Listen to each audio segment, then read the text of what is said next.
Hello, this is Storybooks channel. New videos are posted every day. Subscribe and click the bell. The sun was just showing its orange edge above the horizon.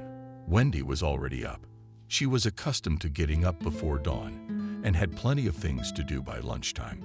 And in the village, it was impossible to live differently because the relatives were the ones who liked to go low in bed. The neighbors looked, to put it mildly, with disapproval.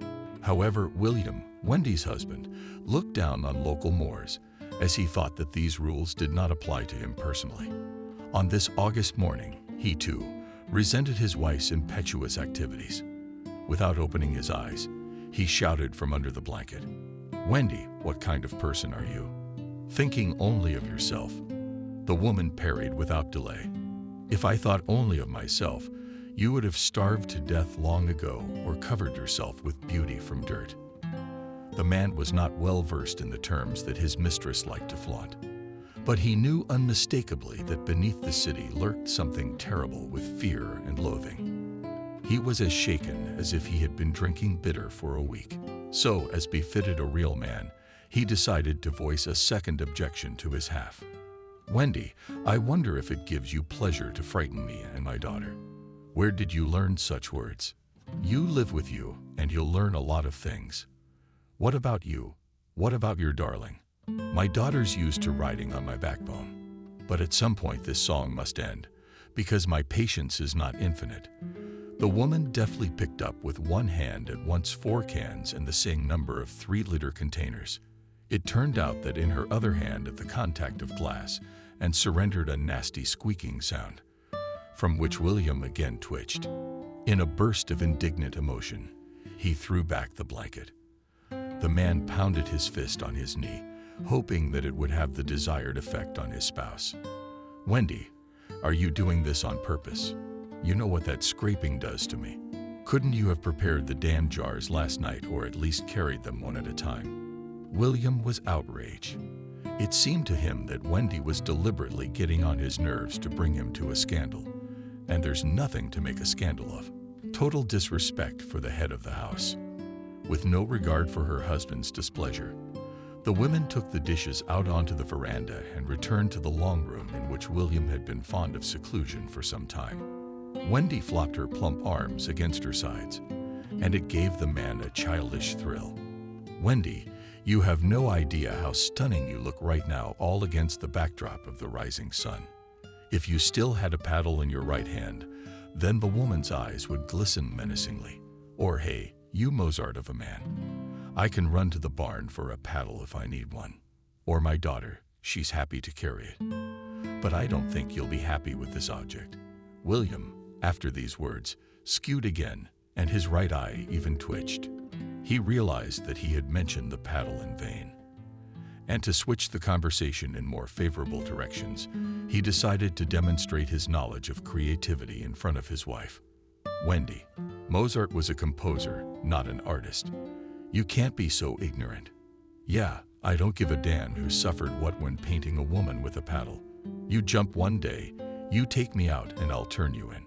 Though from the lips of his wife, more than once sounded such threats, the man couldn't get used to them. The fact is that William had from birth a very fine mental tuning, and he tried to get through to the consciousness of his beloved Wendy. "I don't know why I've earned such deep disrespect from you.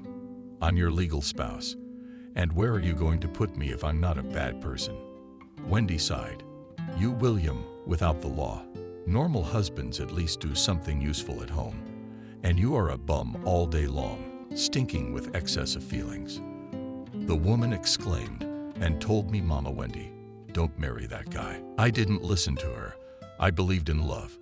And now I pray. You're William, like a parasite sucking on my body." The man's patience broke, and he jumped up from the sail of the long sofa. "Wendy, there's a limit to everything. You're crossing every line by insulting me." Replying to Wendy in the same tone of voice that she had been carrying on the conversation with him, William simply could not. In the first place, because he has a delicate mental organization, and secondly, if Wendy got angry enough, something heavy might fly. Woman smirked parasite. FYI, is not a swear word. It's just an underdeveloped creature that can't do anything. Sounds exactly like your portrait to me, William. You've been a leech on me for 22 years, and you're not coming off. Wendy went proudly to the veranda, and William could not find his composure after such unfair insults to his wife. But he wasn't going to give up, so he pulled on a tank top for the house and followed his wife. Wendy, let's talk like civilized people for once in our lives. The man became so emotional that his pathologically thin legs began to twitch spontaneously. Wendy laughed. William, don't be ridiculous. Why are you kicking around like a horse? If you have to go to the bathroom, run to the bathroom, or you'll have an accident. Wendy was making fun of him. Not the first day. It's not the first day. Not for years. Every Monday, William swore to himself that he'd be different. He'd have everything remodeled, so that he'd be a new man. Not even Wendy. But the urge passed quickly. All that was left was laziness. And William calmly postponed his makeover until the following Monday. By the law of the genre, it was up to William to say the next line. But the appearance behind William's back radically changed the mise-en-scene. The girl wiped her eyes with the back of her palm and stared at the ancient walkers seen on the wall. Oh my God, what are parents really talking about? Shouting at such an early hour, while the head of the family scratched the back of his head and thought about how to respond to a fair comment from his daughter, Wendy with a sneer said, I'm another family of parasites, raised his voice all over the field like a clone. Father and daughter exchanged a glance that did not escape Wendy's attention. She was shoving the cucumbers into the jars with exasperation, but this process was automatic because all her attention was focused on the troublemaker. Daughter, at your age, you should know that a normal woman who cares about the welfare of her family should get up early. And you shouldn't take an example from your father, who's about to get ulcers on his flanks. William didn't let her mother finish. She in one leap overcame the distance between her and her mother and hung on her mother's neck. Darling, don't start the morning with a scandal. I understood your hint, and I'm ready to always be equal to you. To say what at this minute I can help you. Wendy threw into the basin 2 cucumbers, which did not fit into the jar. You scumbag, Lisa, you know how to get on my pain in the ass. Well, if it's asking for it, there's a job for you. Only first tidy yourself, bring obeyed, and obeyed the girl smacked, but break in the cheek and ran to dress. Wendy looked sadly at her husband. Our daughter has grown up, and you and I have not noticed. William caught the change in his wife's mood. He immediately decided to take advantage of the temporary truce to consolidate it. This, Wendy, is the law of life. We get older, the kids get older, so it's time for you to change your tactics.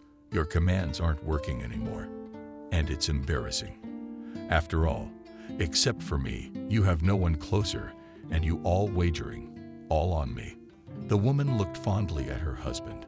What could she take from him? She knew very well what an underdog he was. But love is evil. All right, William, I'll give you credit for sucking up.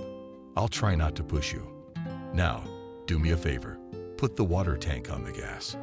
The man rushed to do the job, but in the excitement of labor, he didn't fit in. He poked at the doorway and began to rub his bruised, long forehead vigorously. A woman came in and burst out laughing. No, this is overkill after all. Underdogs come in many varieties, but her husband outdid them all. Why are you so clumsy? Run to the refrigerator. They put it in the freezer, or you'll get a black eye. I don't want the neighbors to think I'm being abusive. Cursing the narrow doors and his fate, the man rushed into the kitchen. A few seconds later, a sound came from there, from which it was easy to tell that the freezer had also given the owner of the house an unpleasant surprise. Wendy shook her head. God, at least they put a personal nanny on the man. He can't do anything human. He's liable to make himself an invalid. Then it's the end of the line. The mistress quickly told the jars and removed yesterday's harvest of cucumbers and appreciated her work with pleasure. Well, now it's all in order. It remains to make the brine as loud as possible. The woman shouted to Lisa, I need your help. Get the salt and vinegar. From the back of the house, there came the sound of Mom's now, and in less than a minute, William appeared on the veranda with a packet of salt in his hands. Wendy's cheerful mood instantly vanished. "What have you got on your mind?" Wendy looked at her daughter with the same look she had recently given her father. Lisa was surprised. "Salt, like you asked. It's extra. Pickles need regular coarse salt. Didn't you know that?" William was not confused. "Imagine, Mom didn't know. I don't can cucumbers and tomatoes every day. And I've hated all kinds of vegetables and jam since I was a kid." Wendy even turned pale with surprise. Her eyes narrowed unkindly. "But now she's gonna get it from Daddy's little girl, too." "Oh, now you're talking, are you? Got a taste of city life. But that's okay. I'll bring you back to your senses in no time. As soon as I see your rations, you'll love pickles and cottage cheese." Lisa realized she had gone too far. She pouted capriciously and snuggled up to her mother's shoulder. The girl looked like a sly fox. "Mommy, you've got it all wrong. And I'm not refusing to help you, but I can't keep everything in one head at once. I have to memorize so much information a day at work that by evening I forget my own name. And you're talking to me about salt." The head of the household came from around the corner. "It's true, Harry, you're on the girl's ass early in the morning. You want me to go to the store and get some salt. Give me the money. I'll be right back."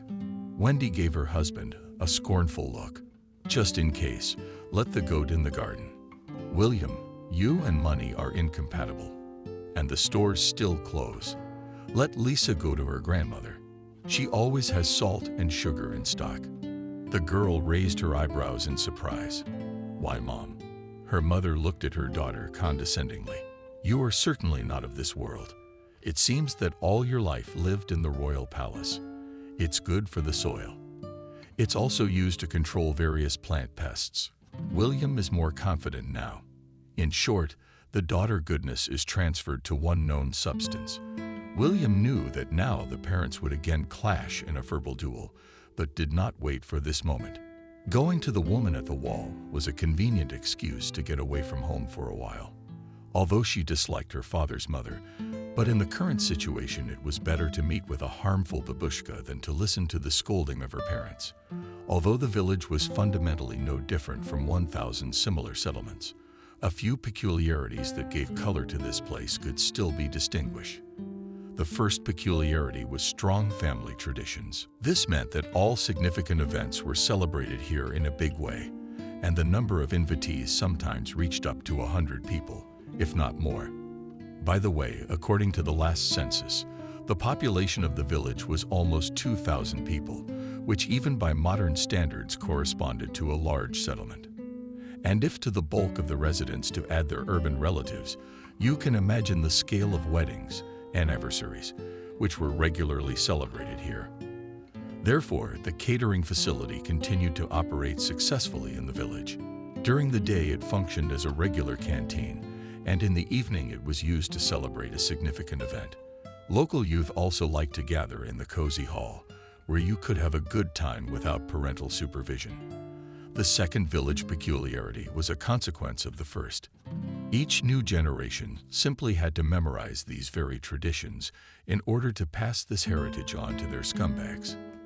Personal likes or dislikes were not taken into account in this very situation after marriage. It turned out that Wendy, a girl madly in love with the local accordion player, William never once thought about what kind of relationship she would have with her mother-in-law. Wendy Kelly's mother more than once warned her daughter Wendy, "You can't go with your feelings. William is not what you think he is. He's weak and weak. A husband like that will be hard to live with." But his mother's a real hellcat. There was nothing superfluous in the characterization that the elementary school teacher gave to the future relative.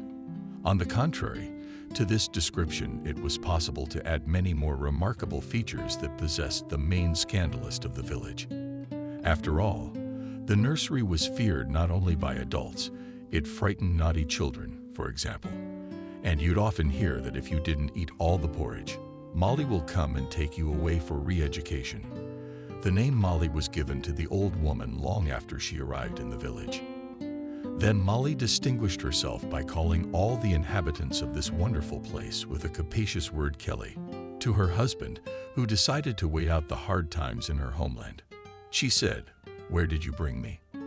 There's only Kelly here who's studying. Not a single normal face."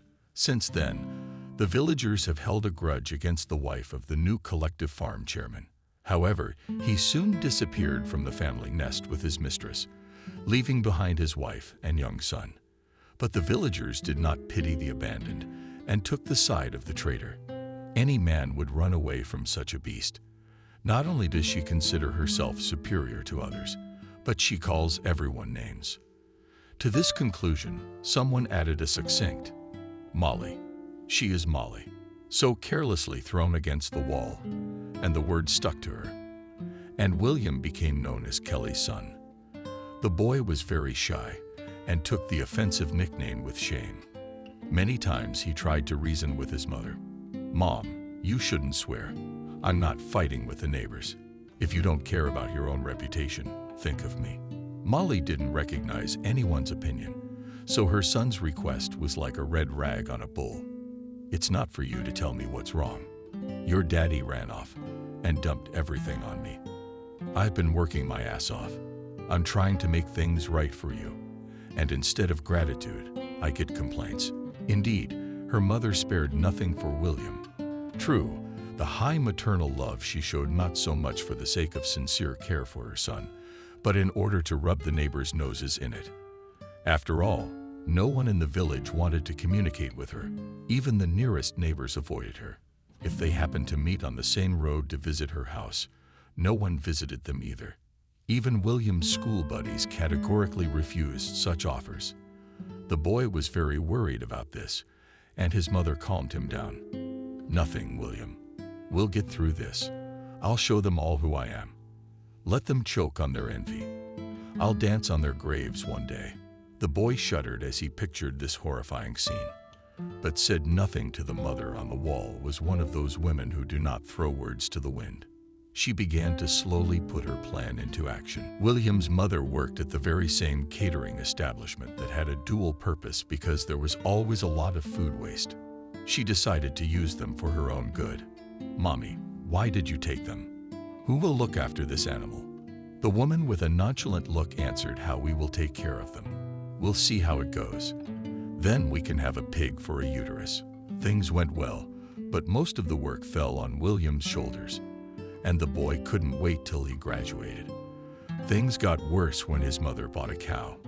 "William, look what a beauty I've brought. Now we'll have fresh milk and sour cream." Although the son did not share his mother's joy, he had to accept the cow. The boy's life became unbearable, and his mother treated him like a hired laborer. "William, you cook for the winter. Hay for the little ones. Buy you a moped." And he'd jump up early in the morning to do his mother's errands. After all, riding around the village on a moped was the dream of every teenager at that time. Very soon, William replaced the moped with a real motorcycle, and later he got a car. Having a personal vehicle increased William's self-esteem. The attitude towards him in the village changed drastically too. Now he did not lower his eyes to the ground, but walked with his head held high, listening to the admiring comments of his fellow villagers. "Look how the boy has changed. It's the life-giving power. The power of money. You might say he's the best at what he does." William also firmly believed in the power of money and began to treat mother with more reverence. In the fall, I enjoyed the care of her son, and she generously paid for this pleasure. It would seem that all acute issues in the family were eliminated. It remained only to decide on the choice of profession. William knew that his mother in her dreams sees him as a zoo technician, but he could not change his own childhood dream. After all, even at school, the boy brightly showed himself different talents. He sang well and tap danced dashingly. Kelly noticed the gifted boy in elementary school and always nominated him for the role of the host of school events. William perfectly coped with the most difficult text, for which he was recognized by the entire teaching staff. "Med will go far. Such a talent. He should be in good hands." One day, a whole delegation from the Regional School of Culture came to their school. Kelly decided not to miss such an opportunity. She showed the boy to the people who knew him. At the request of the teacher, William unashamedly demonstrated his skills in singing and dancing. The visitors were delighted and applauded the young nugget for a long time. When the applause died down, one important uncle asked his boy, "What would you like to be in the future?" William felt his importance because no one had ever talked to him on such important topics before. And his mother kept waving him away. "You don't understand anything about life yet. It will be as I say." And William had a dream of his own, because the man who asked the question inspired confidence. The boy blurted out, "I want to play the flute." The man raised an eyebrow in surprise and approvingly noted a good wish. "Let your father have you for now. And when you grow up, come to us." The soul feast was over before it had really begun. William lowered his eyes in shame. "My dad left me and my mom and took the harmonica with him." It was said with such intonation that the representative of the school could not understand what upset the child more: the departure of the father from the family or the disappearance of the musical instrument. Kelly was present during this conversation. She felt sorry for the boy to the core and invited him to visit. William was ready to cry, partly because no one had ever invited him to her home before. He broke the news to his mother. "I was invited to my house by our teacher on the wall." Molly looked at her son sidelong. "Well, go. Maybe they'll give you something tasty to eat. But don't stay there too long." That same evening, William went to visit. Kelly welcomed him warmly and introduced him to her daughter. Wendy made a lasting impression on the boy. The girl was not only good-looking, but she knew a lot of interesting stories about travelers and different animals. Despite the fact that she was 2 years younger than William, her knowledge exceeded the boy's horizons. After a hearty dinner that Kelly had prepared, the children marveled in the tick room, and William forgot about the existence of time. He arrived home later than his mother's appointed hour, for which he received a scolding from her. "What time did I tell you to be home?" William habitually lowered his eyes and, with a tremor in his voice, fed back to his family. "But I didn't notice." His mother raised her voice and even took a swing at him, something she had never allowed herself before.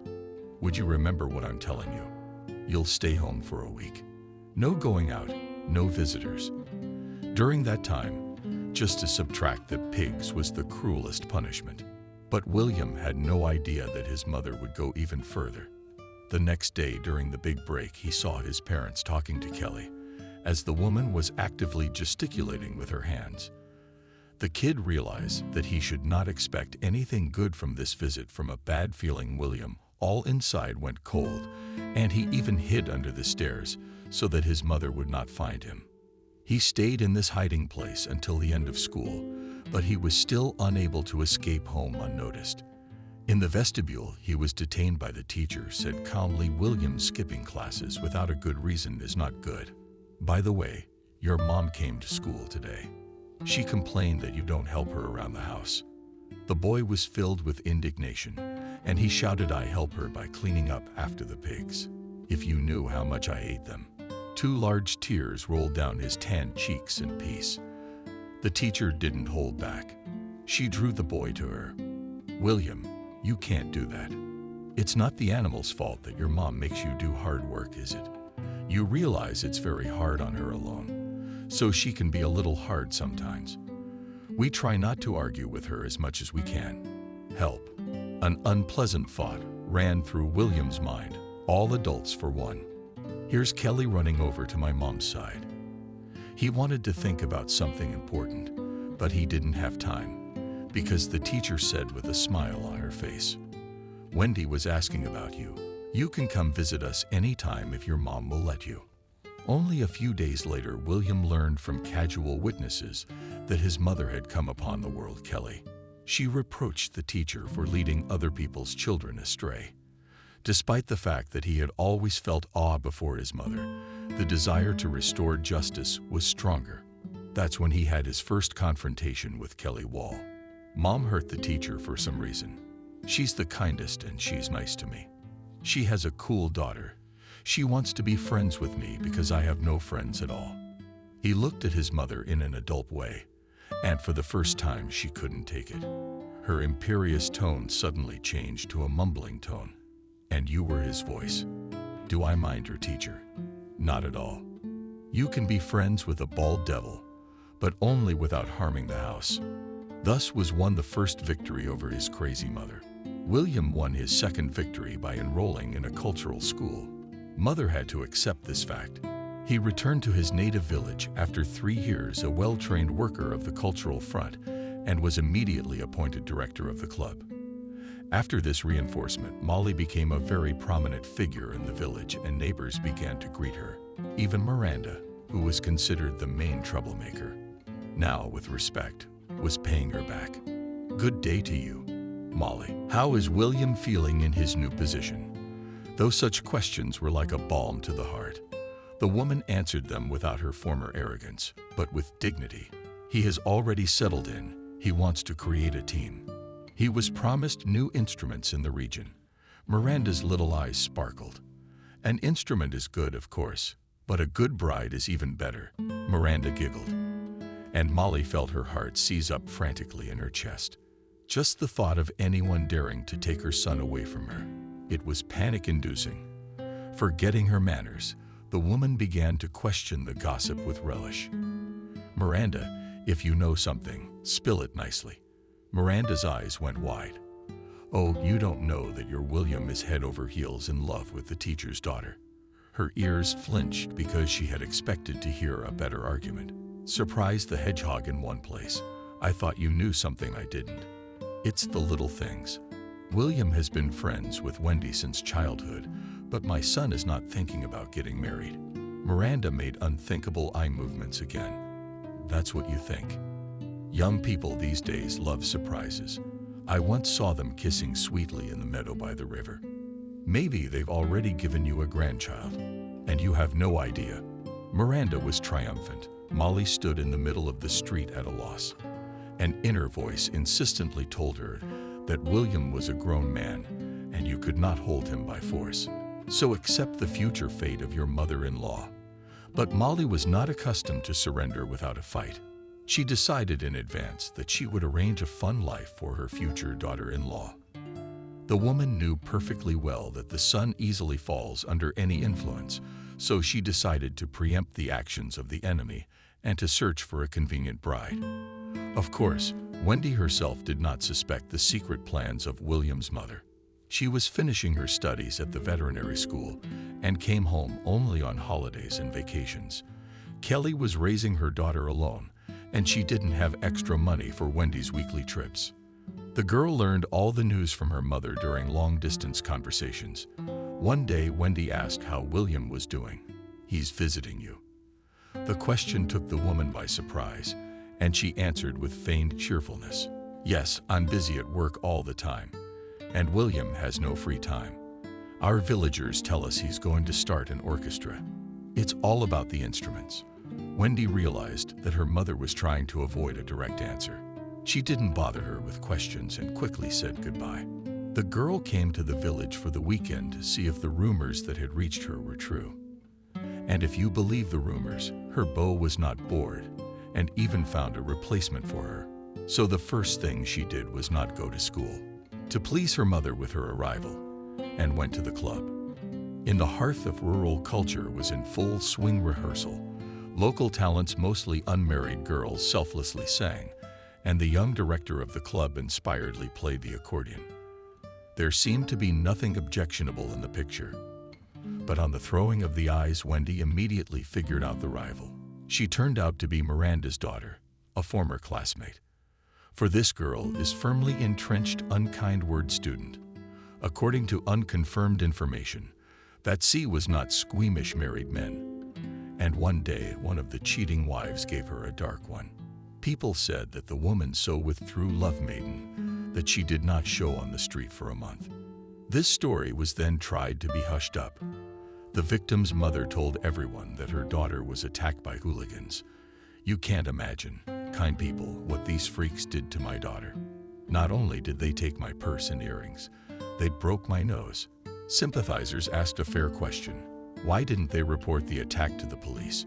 Miranda was confused and said the wrong thing. So he was on vacation, and when he came back, it was too late to look for the bandit. But the villagers, especially the women, understood perfectly well why Miranda didn't want to make a fuss. Later, the whole truth came out, but the daughter and her mother were not embarrassed by this fact.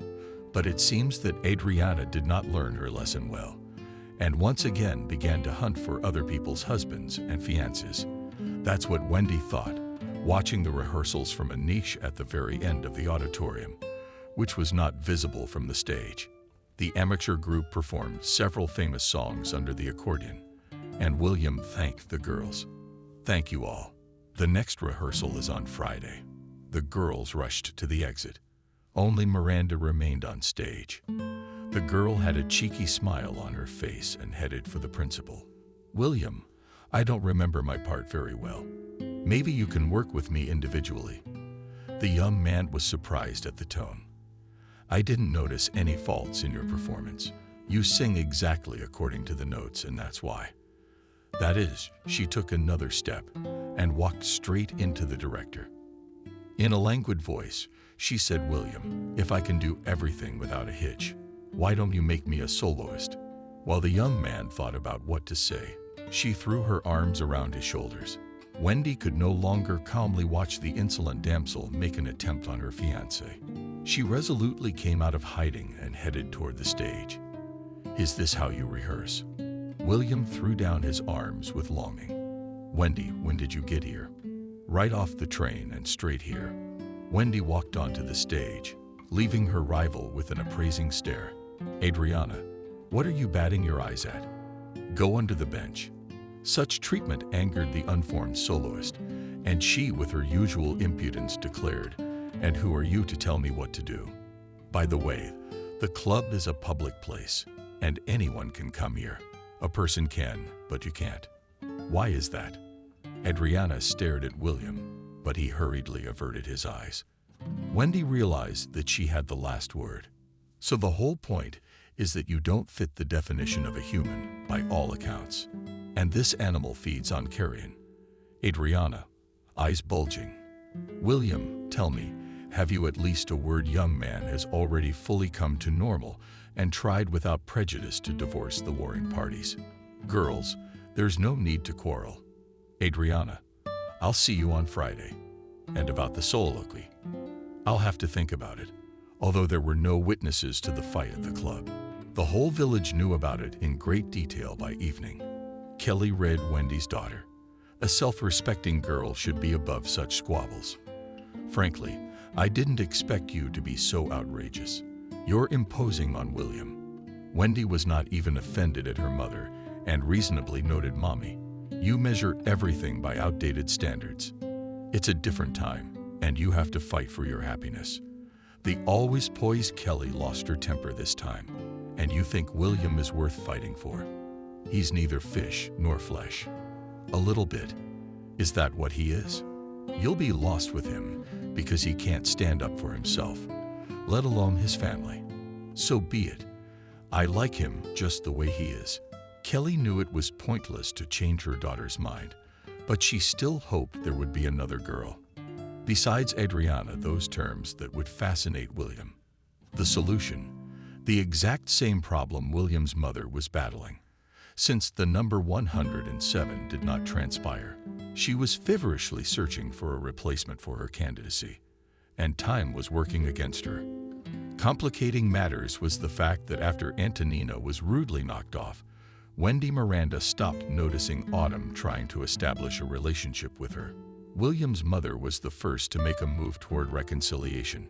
She showed up at the lost Miranda's house herself. "Are you blowing on me? I don't even know who I am." That Wendy just drove in from somewhere and showed up out of the blue. The woman spoke so sincerely that Miranda believed her. "Are you telling the truth? You didn't build this. Shame on me. I got baptized. God be with you. How could I do such a thing? What do you want?" "I swear, on my cow." Miranda laughed heartily. "Amazing things are happening. I never thought a cow could be more valuable than a person. Usually you swear on your mom or someone else in the family, and you're offering your cow. unsurprised. The relationship between the buddies had matured. Together, they began to devise a plan to neutralize the unwanted bride. But their devious schemes were not to come to fruition.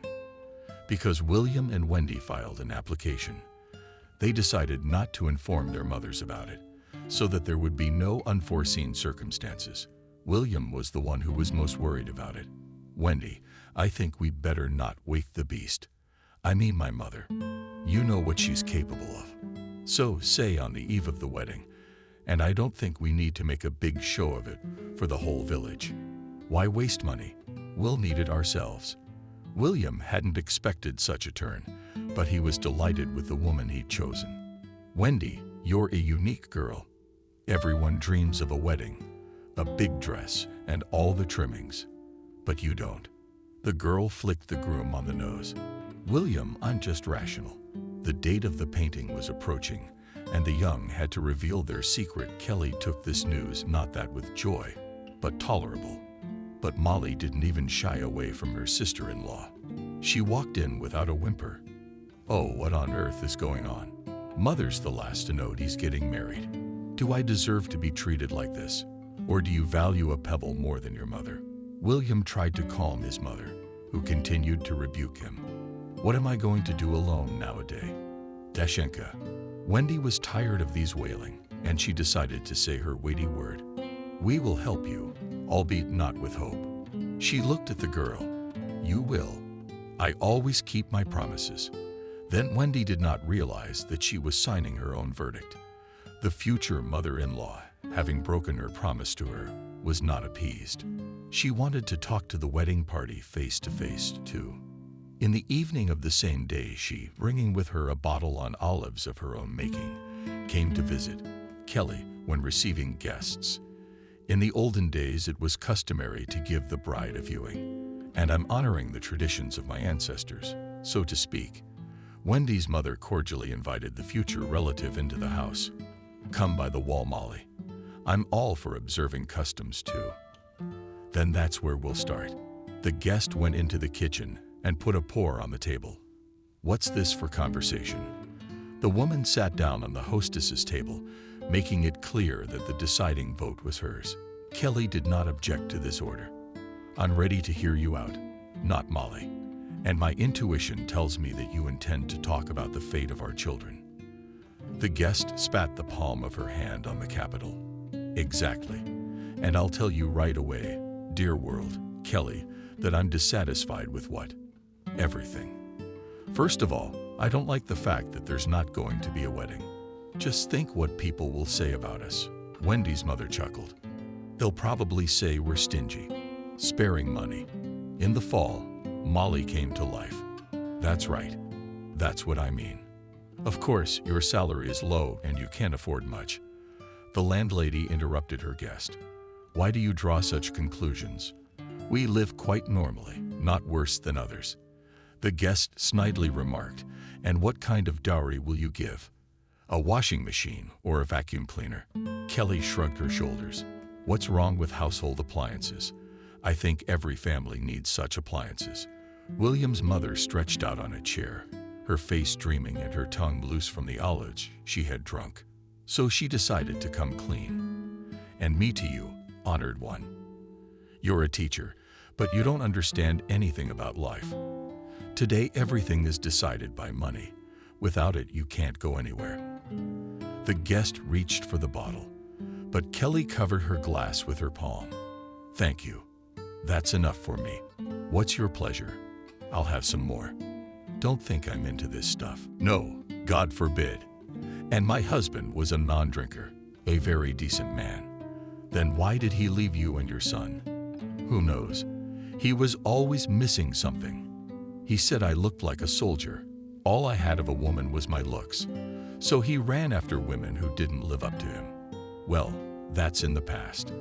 And now I care about the fate of my only son. He's used to getting everything without refusal.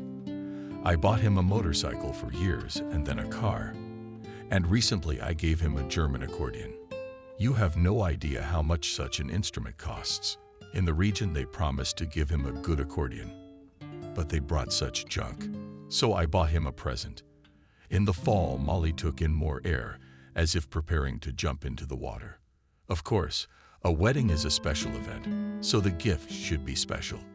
I've been thinking and thinking for a long time, and I've come to the conclusion that you and I should give the children a house. Kelly, ouch, that's a surprise.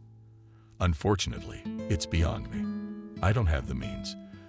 The guest rejoiced. I didn't expect any other answer from you. You intellectuals, not accustomed to labor, and I all my conscious life back, and do not develop. And all for the sake of my only son. I've kept piglets and cows in the compartment. That's why I have money. Kelly got suspicious. What are you trying to say? That even though you are a teacher, but in fact you are a shill, which behind your soul you have nothing. The hostess began to lose her nerve. She wanted to just take and throw this smug fool out the door, but her upbringing did not allow her to stoop to such an act. Kelly very politely but firmly said, Molly, living room. I understand what you wanted to tell me. My daughter and I are not trying to infiltrate your family and do not claim your money. In principle, I am absolutely indifferent to what you give your children for the wedding. I don't think we should interfere with them. Let them decide for themselves whether love or money is more important to them. William's mother realized that the conversation was over. She rose reluctantly from her chair and took the half-empty bottle of tincture from the table. Without saying goodbye to the hostess, the guests left. Kelly still for a long time recollected in her memory separate moments of the conversation.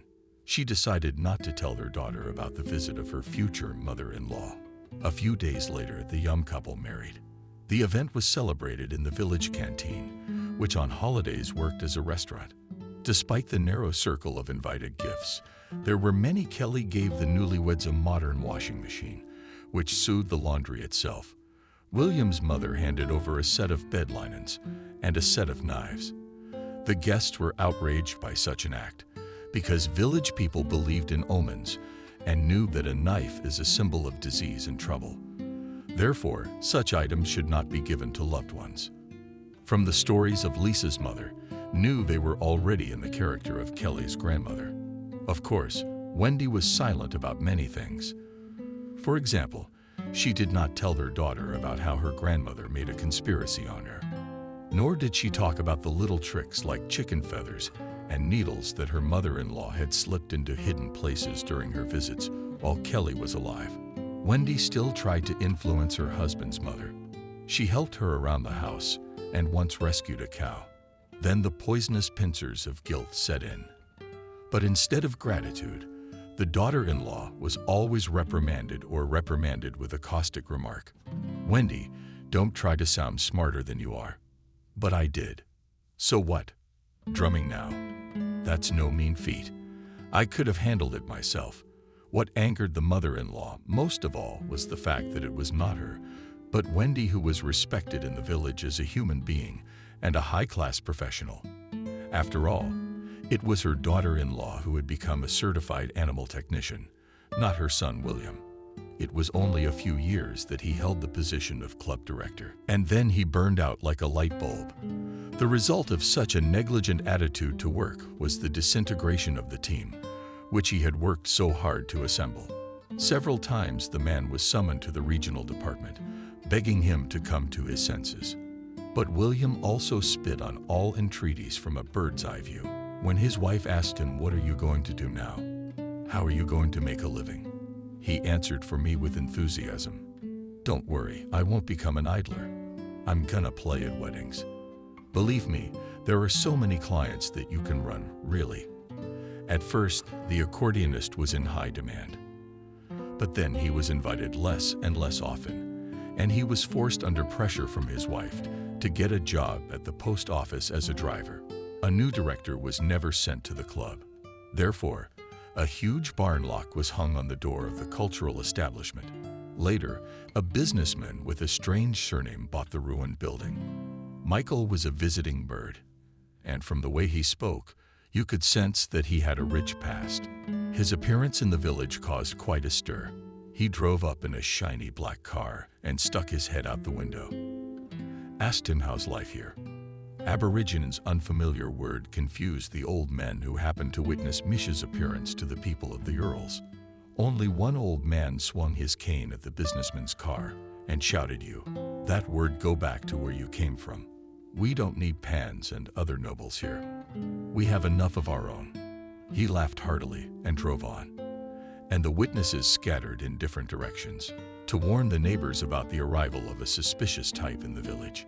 Kelly was one of them. And Kelly was the first to tell, and bald men go everywhere. Finishing her eyes by habit, she stunned her friend from the threshold. "Oh, what's going on? Definitely soon will be the end of the world." Molly indifferently asked, "Well, and what happened there again?" "A real oligarch. He just came to us, said that he would live here. He's living on his own. What do we care about him?" "Ask," she said indignantly, as if this man had the appearance of a criminal and chains on him. Miranda showed her hands and the magnitude of the gold jewelry.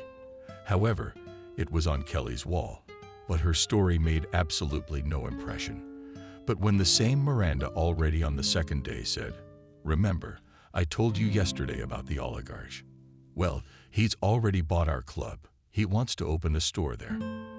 And he also has a grudge against the farm. He wants it to come there too." At half a word, Miranda froze, and then smiled radiantly. "By the way, he buys milk from private people, and his price is great, so keep it in mind." The bear thanked Miranda for the useful information, and on her tip went to establish contact with the new villager. Of course, the mother-in-law didn't think it necessary to warn her daughter-in-law, who was responsible for collecting milk from private people, about her decision. When Wendy learned of her husband's mother's latest antics, she became furious. She decided to tell her mother-in-law to her face all that she had boiled up in her soul. For many years of coexistence, Molly did not expect the arrival of the daughter-in-law, and at the first minute was confused. "Wendy, 3 myself." From the threshold began Wendy, although she tried to be extremely polite. Her voice rang against Molly's wall. "I can't understand what you're trying to accomplish. Instead of helping me in any way, you're always giving me a hard time. What's there to help you with? You're so proud and independent." "Yes, I am. But your son needs care. He can't do anything, and I'm sick of babysitting him." My mother-in-law was triumphant. "Now you're singing. I remember when you used to keep William in the dark. If he'd married Adriana, he'd have had a different life. You'll tell me it's my fault you raised a lazy son. I'd have kicked him out the next day. Because a lazy brow like your son only gets in the way in the house." The women were arguing, and Lisa watched their faces, for such scenes happened very often before her eyes. She was used to them. William, too, was a bystander, as he put it, to the ladies' squabbles. He was careful to remain neutral. He enjoyed being the object of the two women's long-running argument, winking at his daughter. He often said while Grandma and Mom are fighting, "My daughter will be like cheese and butter if they become friends. Then, daughter, your daddy's going to die." Since in the interests of the man was to heat up the hearth of the conflict, he asked his daughter to inform her mother on grandmother. The fault of the latter was that she all the milk from another village gives the oligarch. The girl was puzzled by such an assignment from her father. "Daddy, but it's not good to denounce relatives. Grandma might be offended by you. She doesn't know anything. And it's not snitching, it's a noble deed. Why don't you tell her yourself?" "I can't. You see what's going on here. We don't need to turn this conflict into a hot one. You're gonna tell your mom in confidence." Lisa did everything according to her father's instructions, but she didn't expect Wendy to react to the news. A storm of the most negative emotions. For probably an hour her mother scolded her grandmother with different words. She called her an adventurer and an old merismatic. There sounded words and worse, but the girl realized that her grandmother should not pass them on. She decided not to tell Kelly anything at all. After that incident, relations between the daughter-in-law and mother-in-law spoiled definitively. In the fall, Molly stopped visiting them, but through her granddaughter she was aware of family events. One day William caught her grandmother in tears. "The girl is not on a joke," scared Grandma. "What's wrong with you? Are you sick?" Shouldn't you call a doctor? Molly waved her away. A doctor won't help. Wendy's right. I'm the last one. I got ditched by that alligator. The girl recoiled in fright. Have you seen a crocodile? Where Molly grinned sadly. He's taken up residence here. And that bald guy who bought the house by the store. That's him. So he's an oligarch. I don't care. They're both dangerous animals. Did that Aurelian really fight with you? The old woman began to lose patience with her granddaughter's endless questions. What makes you think he fought? But you yourself said that he threw you. My girl, that bad man screwed me for money. I gave him all the milk from another village for 3 months. I denied myself, and he didn't pay me a penny. He told me all about it later. And yesterday he said that my milk was of poor quality, and he scrapped it all. So he won't pay anything for such goods. Now I'm sitting like an old woman at a broken trough and don't know what to do. William grew up a sympathetic child, and I really wanted to help my grandmother.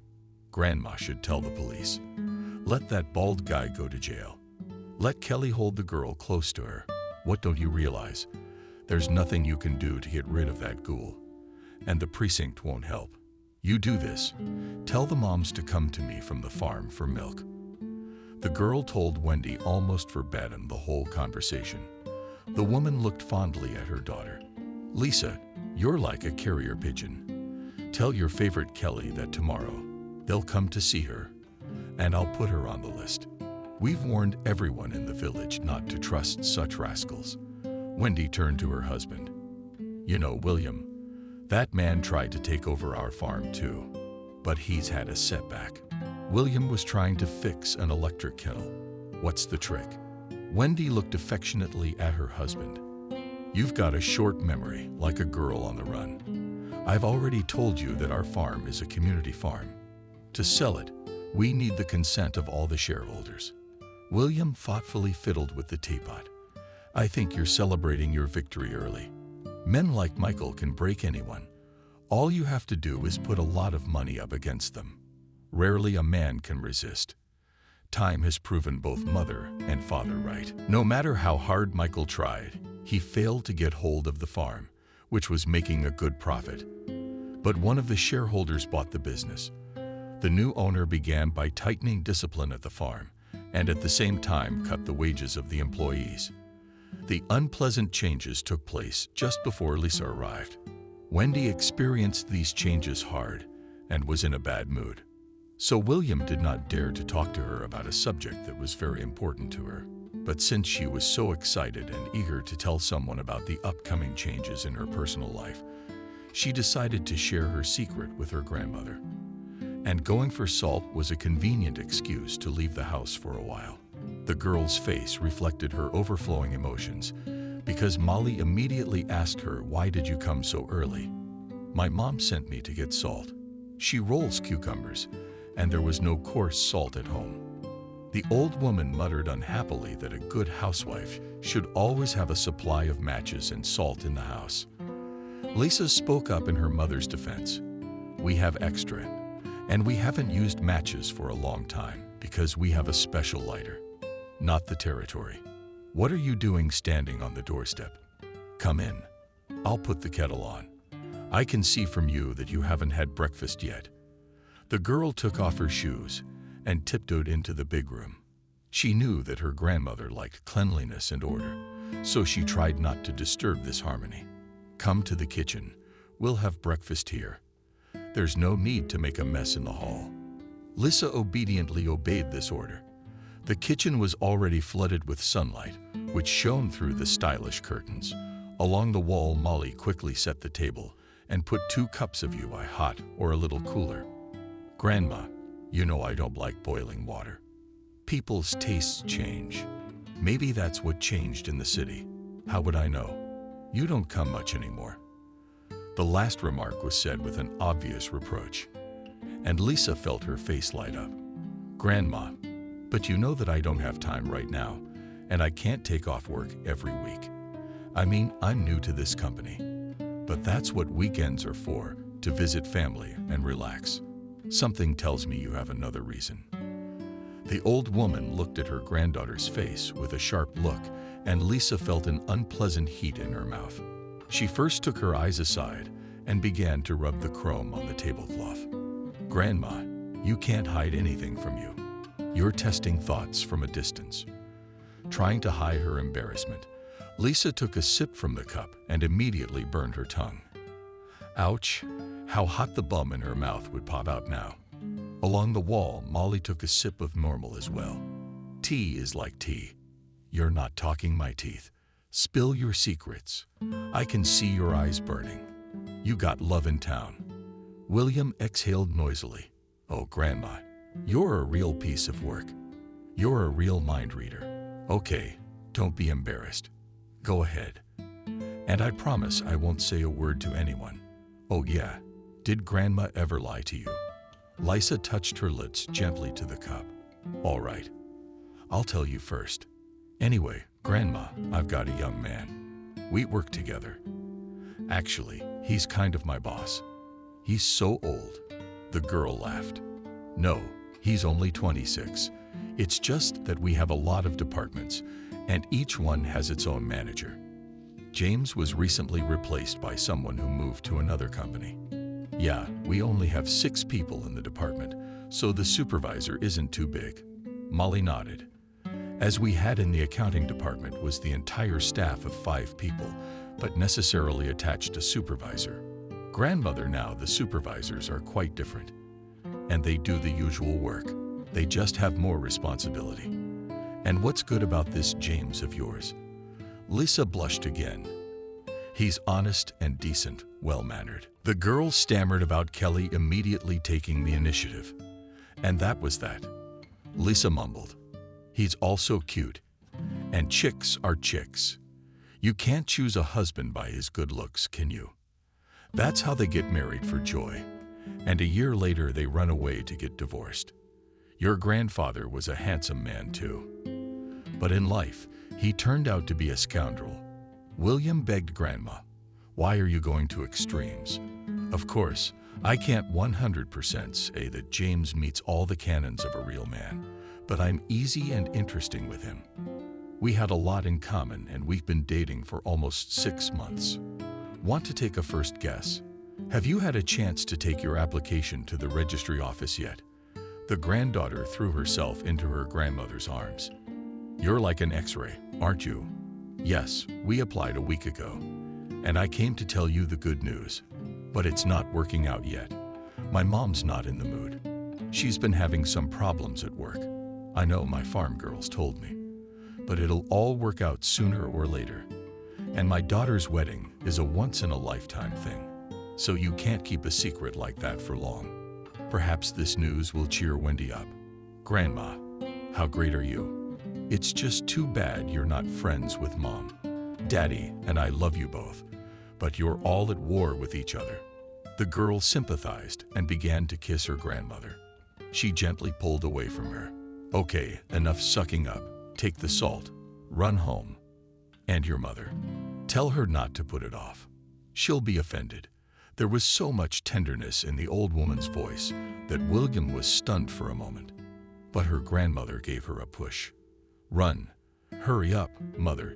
You must be waiting for the salt." Perhaps the son transferred the excess energy to Lisa because she ran down the street in a sprint, scaring the chickens and ducks.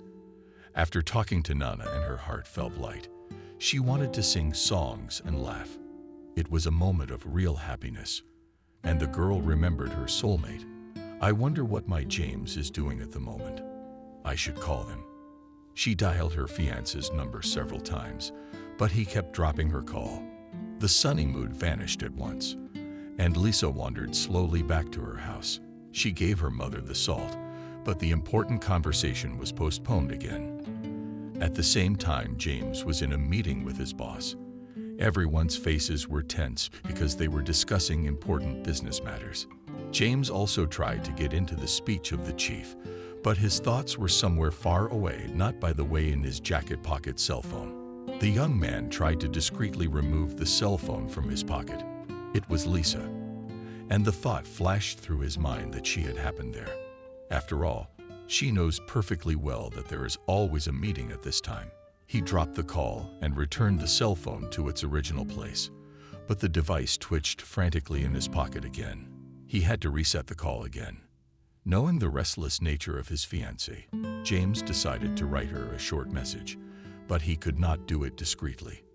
Wildly rotating his eyes, the supervisor stared at him. "Mr. James, I see that you absolutely do not care about the company's affairs, or in your division everything is on an A+. Caught off guard, the manager slowly stood up and stammered his excuses. "We also have shortcomings, but we try to correct them as they appear." The supervisor took a higher tone. "We should not wait for these problems to appear, but try to prevent them. I've already noticed that you, Mr. James, take your responsibilities lightly, and your department is in chaos." James tried to object, but the boss invited him to a seat with one look, "And don't try to say anything in your defense. All the faults of your work, so to speak, are there. Employees of your department are walking around the city during working hours without shame and conscience, and some of them you let go on unscheduled vacations." James guessed that someone had reported to the boss that he had given Lisa a week's vacation. Since it was useless to contradict the boss, he waited in silence for the rest of the rant, but the main one was limited to a couple of sentences. "It's a shame, James, that you haven't lived up to our trust. We put you in charge of the department to give you a chance to grow. What about you?" James already knew what the boss was going to say, and he almost shouted, "I'll make it up to you, I promise." Smiles appeared on the faces of the meeting participants, and some of them even laughed. The tension gave a crack, and the chief himself devoted faces. "I see that I am the only one who does not know what everyone here knows." Sitting, one of the deputy chiefs said, "Zach, do not swear. You guys are so strong. He's going through a special period." Someone loud enough with a laugh said, "Mating season." Everyone giggled, and even the boss showed his perfect smile. "But as long as it's the first time, we'll forgive it, but on the condition that we are invited to the wedding. If it's no secret, who's the bride?" The same connoisseur of bird leashes cheerfully answered the girl who joined us not so long ago. "You must remember her. She came to us from the institute with a red diploma." Chief rejoiced. "How well I remember her. Once she brought me reports. Although we have office romances are not welcome. But if everything is serious, we can only wish her happiness." On such a major note, the meeting ended, and James hurried to the exit.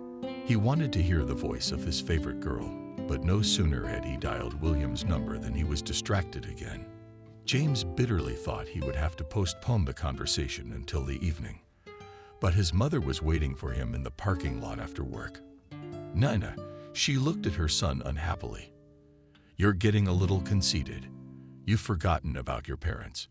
I've been calling you all morning, but you've been throwing my calls away. Why don't you tell me what's going on?" James had an involuntary outburst. "So you're the one who's been calling me all morning, and I thought Lisa was trying to get to me." Nana gave her son a scornful look. "James, there's nothing wrong with you. Why such a pang of excitement?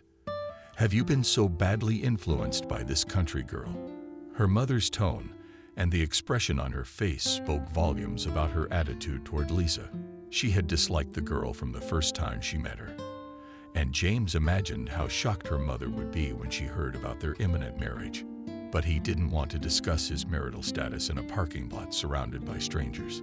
He pushed his mother towards the car. "Nina, please, this is not the place for such delicate conversations." The woman went overboard. "Why are you pushing me into the car like I'm in a cage? My father is waiting for me outside the mall, and I want you to know that he's very unhappy with you and wants to talk to you. That's basically why I'm here." Since James blocked Nina's exit, she had to take the seat next to the driver. James slammed the door and got into the car as well. He calmly said, "Mom, what's with this stupid habit of yelling all over the street? By the way, I work here and my coworkers can hear your passages." The woman snapped back. "Let them hear you. Let them know who you're confusing with, Vasia. Mom, I'm asking you to watch your language. William doesn't deserve to be treated like this." "Nina," she screamed. Who the hell is she? You dug her up somewhere. Lisa works in my department. She graduated with a BA, by the way. What difference does that make? James couldn't help but smile. It's the kind of place where girls of all stripes flock to the city to pick up a richer man. James had an involuntary outburst. Mom, you're judging yourself, aren't you? If my memory serves me correctly, you're from the same provincial town. You came to this town about 30 years ago. Nina's eyes became unnaturally large.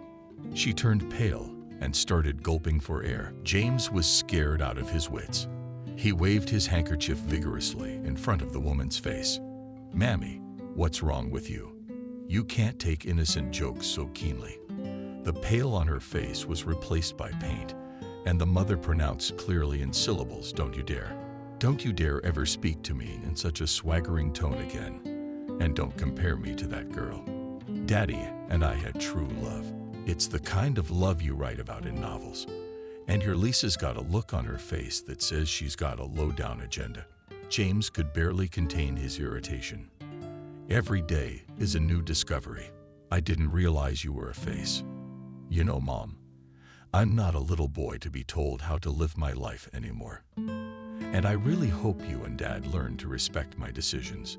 Nina threw her son another scornful look. Respect must be earned, not demanded. The woman tried to open the door, but it wouldn't budge, and she shouted to James, "Let me out now." He silently got out of the car and walked around to the front. The door slid open smoothly, and Nina climbed out. James waited for his mother to gain a stable position and slowly pulled out of the parking lot. There was still hope in his soul that she would turn around and wave. Nana had a peculiar way of gesticulating. What do all professionals who work with hearing-impaired people do? James learned this sign language as a child and was very proud of this skill.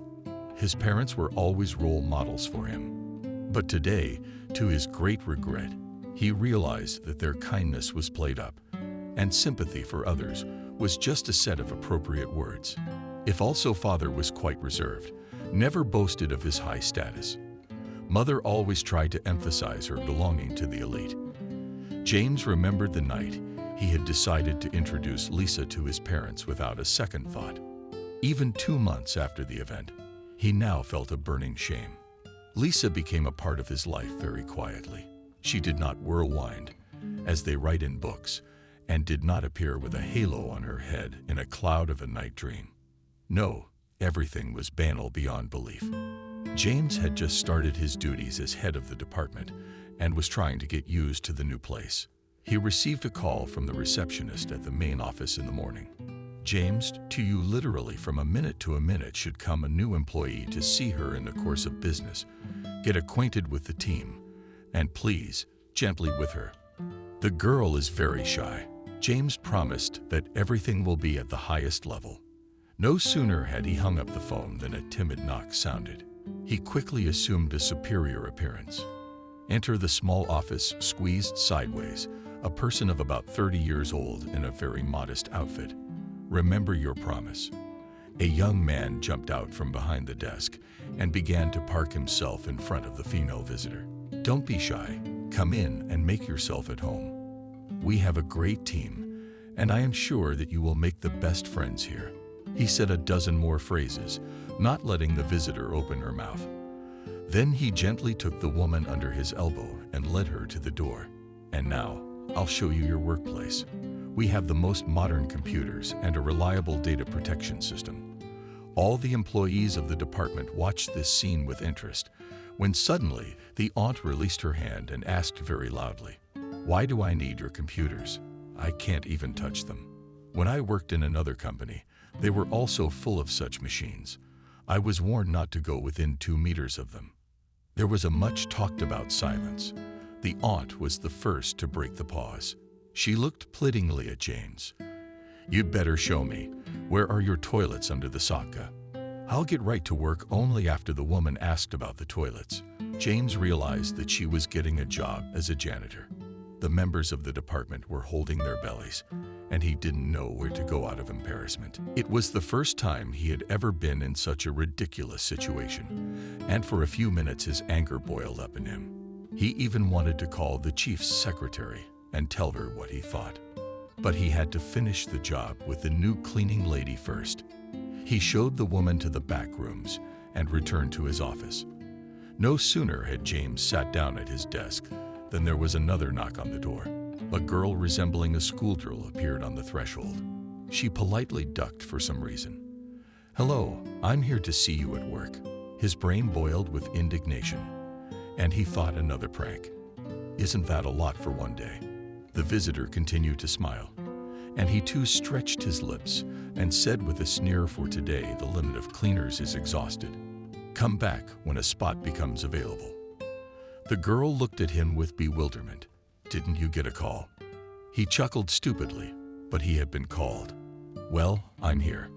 James felt an incredible excitement and was carried away. "Very good. I'm going to show you where the restroom is. And then I'll take you to the pantry where we keep the buckets and rags." He appeared before the girl, and she looked at him with astonished eyes. Then, in a suddenly firm voice, she asked, "Are you all right?"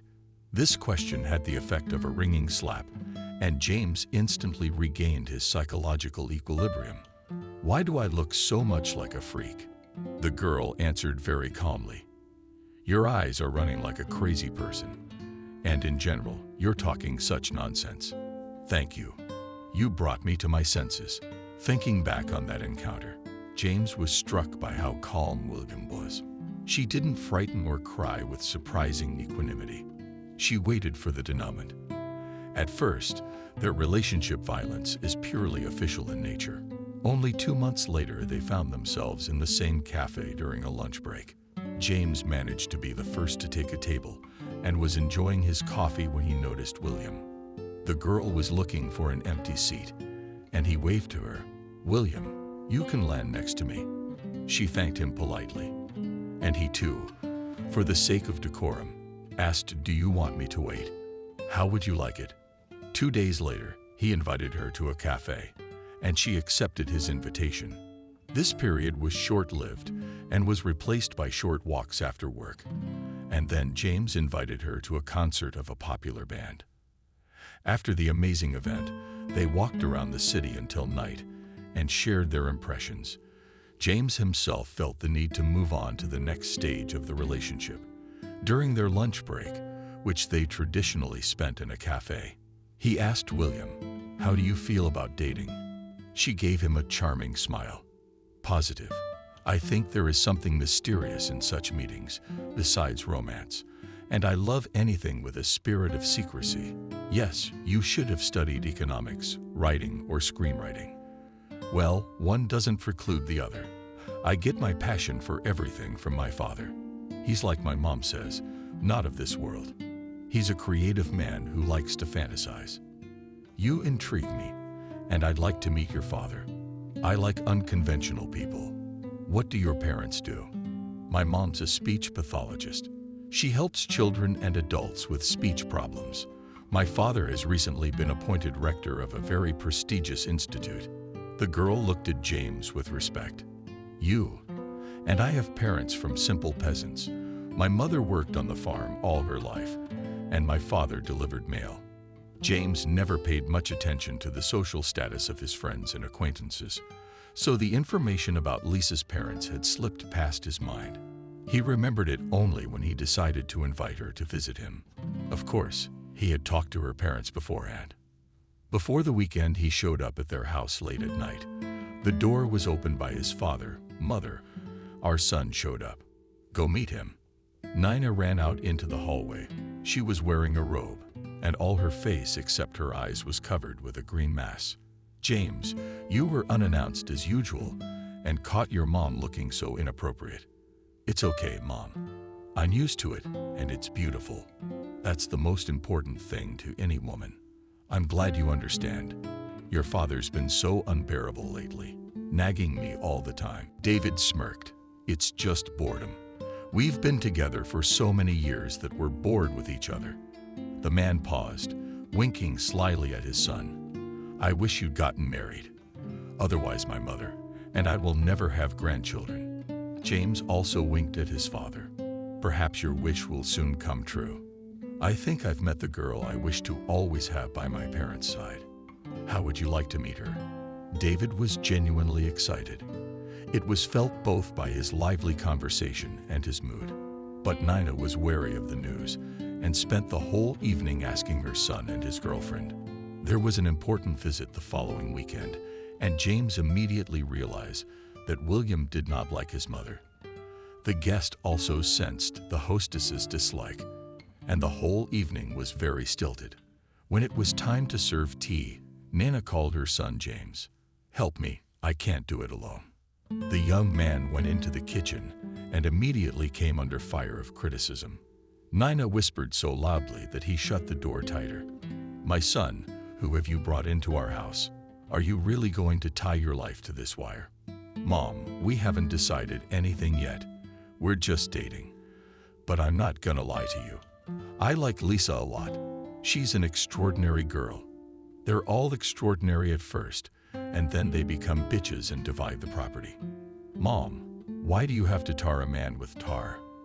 "I'm just trying to open your eyes, son. Take a closer look at your Lisa. Think about it. If you still value our opinion, I can tell you that this girl is no match for you." James didn't want to spoil the mood, and after a boring tea party, he left his parents' house with Lisa.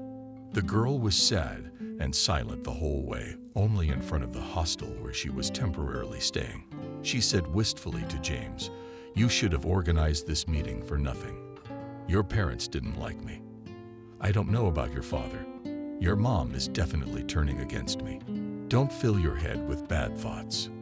My mother is a difficult person. Just ignore her." Soon they applied to the registry office, but they did not inform their parents about this step. For a long time in James's head, obsessive thoughts were spinning the word combination of unequal marriage thrown by his mother. But after the last conversation with his mother, he realized that it was time to draw the line and notify his parents of his decision. His father called the next day. "James, we need to meet and talk. Mom was really mad last night, and I want to know what you said to her." James had been waiting for this call and had time to prepare for it mentally. He calmly replied, "It's more like she told me, and a whole cartload more." There was metal in David's voice. "Son, but you know that your mother is worried about you. You're the only one we have. That's why we're so worried. Dad, you and Mom are missing one important detail. I'm 26 years old. Okay, let's really talk about this when we meet. Okay, I'll meet you at 6 o'clock in the city park. Our spot." As a child, James often spent time with his father in the recreation park. It was a favorite spot for the townspeople, and it was always crowded on weekends. David was an avid hunter and loved to demonstrate his marksmanship at the shooting range. He also patiently taught his son how to hit a 10-pointer. These memories put on sad thoughts. But why do all the best things happen in childhood? But it is only when a person grows up, as this notorious gap of misunderstanding between the closest people arises. With this question, he turned to his father. "We waited for him near the shooting range." David was surprised. "You decided to start with the main thing right away. Well done. And I spent the whole day thinking how to get to a delicate subject. Dad, it seems to me that our conversation has no sense at all, because Lisa and I have already decided everything." The elder James furrowed his brow. "You mean like decided?" "Yeah, we're usually adults and haven't needed parental guidance for a long time. Anyway, we've already applied, and in 3 months you'll sign." David plunged into thought. James waited patiently, and he really wanted to draw a line at this stage of his life. He understood that his parents sincerely wished him happiness, but they had a very different understanding of happiness. As if reading his thoughts, his father said, "Of course, your mother, and I didn't think this would happen." "That's right, Dad, but can you script out even one single life? I don't think these things are negotiable, because only 2 people should decide their own destiny. And Lisa and I have already made our choice. Do you like it or not?" David patted his son on the shoulder. "Come on, don't get emotional. I promised to talk to my mother today." They talked some more about small things and said goodbye. The next day, Nina showed up at the office. She strode down the hall with a confident gait, and admiring glances followed her. When James saw his mother, he was numb with surprise. Nina was pleased with the effect. "James, Dad, and I had a talk yesterday, and here I am. Take me to your Lisa. I'd really like to talk to her for a while." James looked suspiciously at his mother, but she reassured him. "Don't worry, I won't say anything unnecessary. It's just a matter of getting on with things." He showed his mother where Lisa worked and left the women alone. Nina came back again half an hour later. She is a nice girl and smart. James was very worried, although he tried to hide it. His mother touched his arm affectionately. "James, I'm not your enemy. Don't worry. We just talked a little, and I even liked the girl. By the way, I invited her parents to visit. I think that's the right thing to do, because we need to think together about where to have your wedding. Mom, Lisa and I wanted to keep it quiet.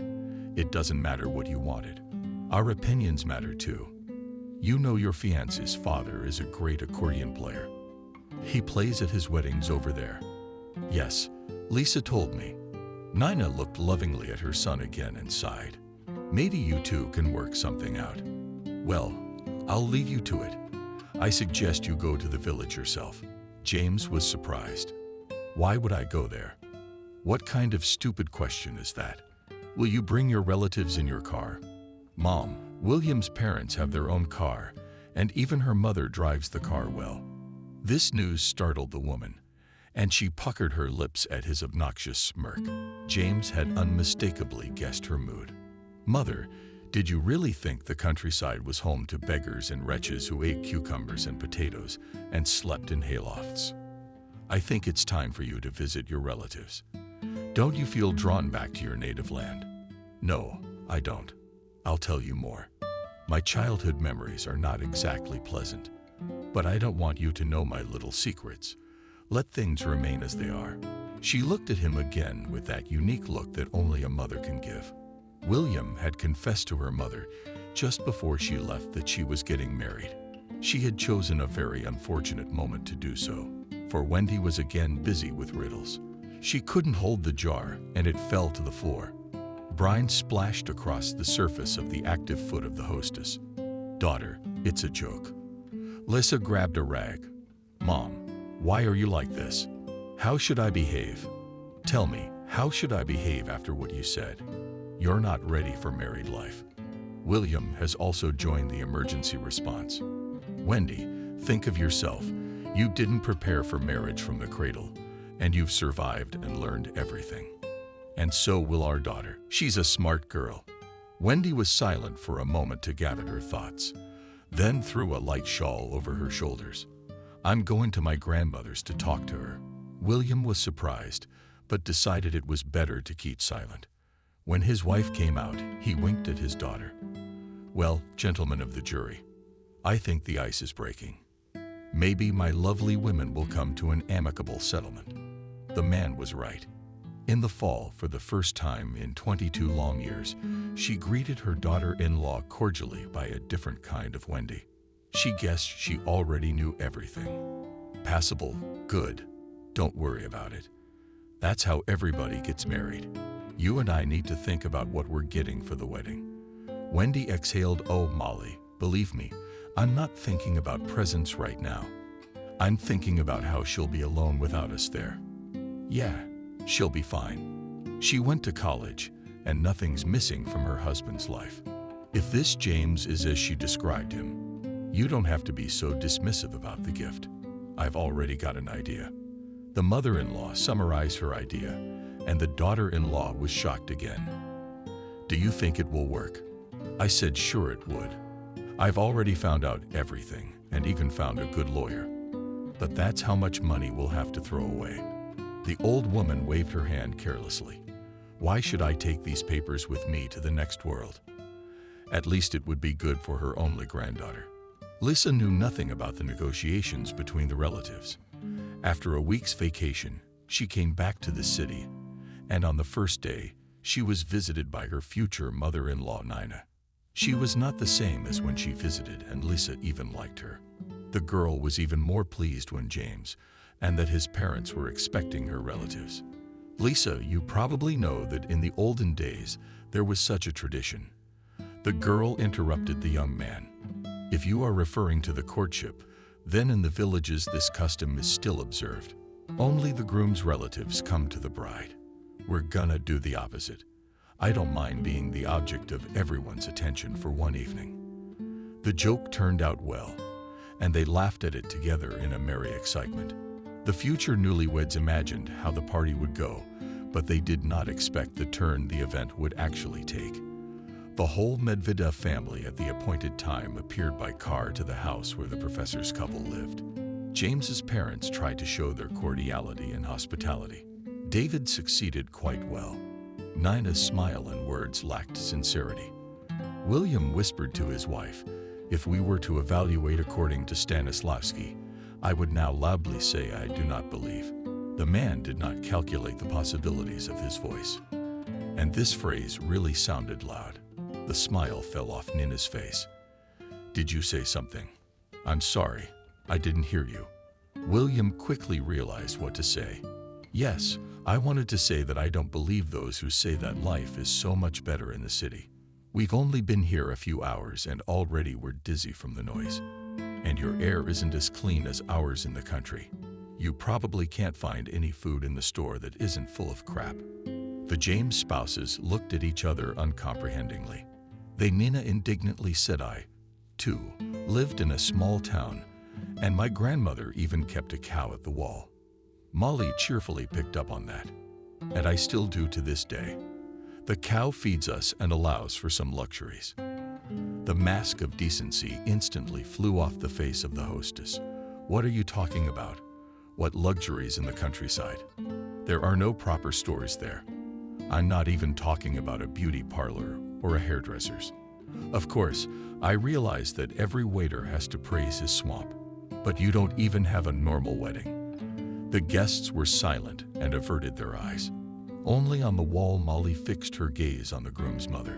"Why are you so bad about the village? You think you were bitten to death by mosquitoes there. Believe me, we're no slouch over there, either. And we have our holidays the way they should be celebrated. Tell me, what are you going to give your children for the wedding?" James and I exchanged glances again. This time it was the professor himself who answered. "We decided to give them a fairy tale. That is, an unforgettable trip to the end of the world," and Nina's lips curled. "You probably haven't heard of such a place as the Maldives." Molly accepted the challenge. "You don't think we're that stupid? Have we heard of these islands? Have we seen it on TV? But I do not understand. Why should they go there if we can relax on the river? It's just a waste of money. My daughter-in-law and my son, and I decided to give them a company." Kelly expected anything but silence. The would-be matchmakers looked at her, trying to contain their laughter. Not Nina. She couldn't hold it in first and laughed at bay. "Grandma, what firm? Where did you get that kind of money?" Kelly threw aside conventionality. "You're not laughing. I'm not kidding, am I?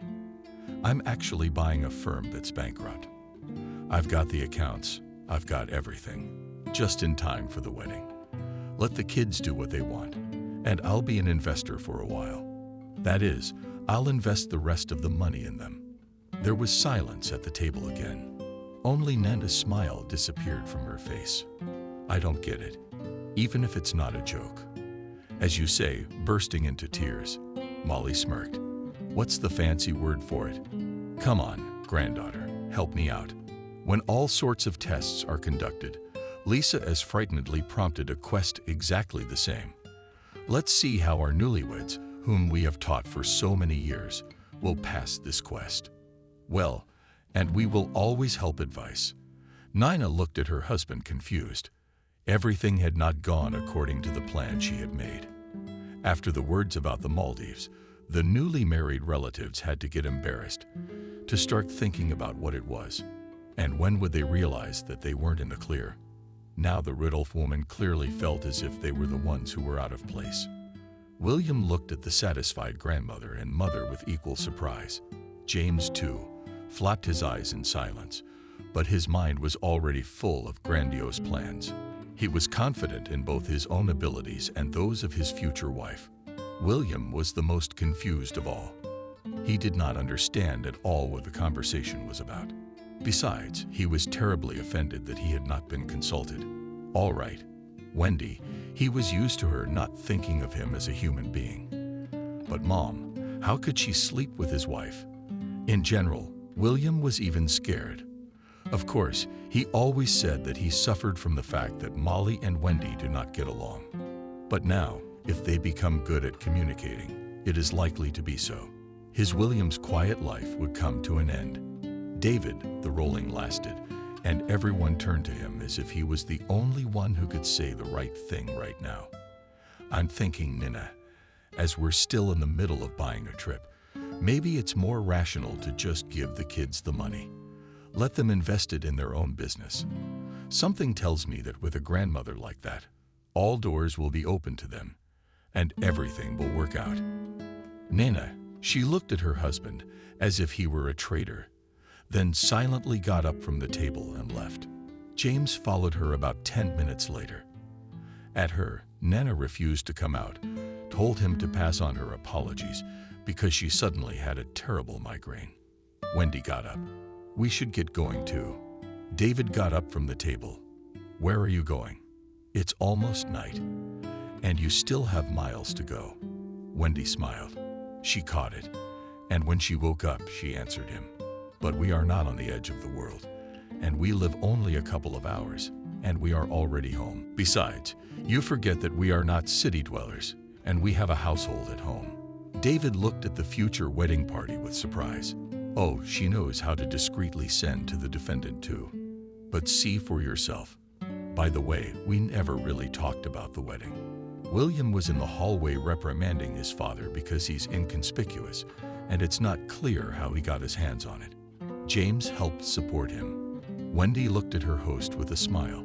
Well, now it's your turn to come to us. And make sure you stay overnight. You need to see how clean the air is in the evening in our area. David now realized that William, that her mother, they didn't open up right away. She seemed like an ordinary, modest woman from the countryside, but it's a pleasure to talk to her. She pronounced the words correctly, and there was no hint of any rustic intonation. He suddenly became terribly curious to see how the future matchmakers lived.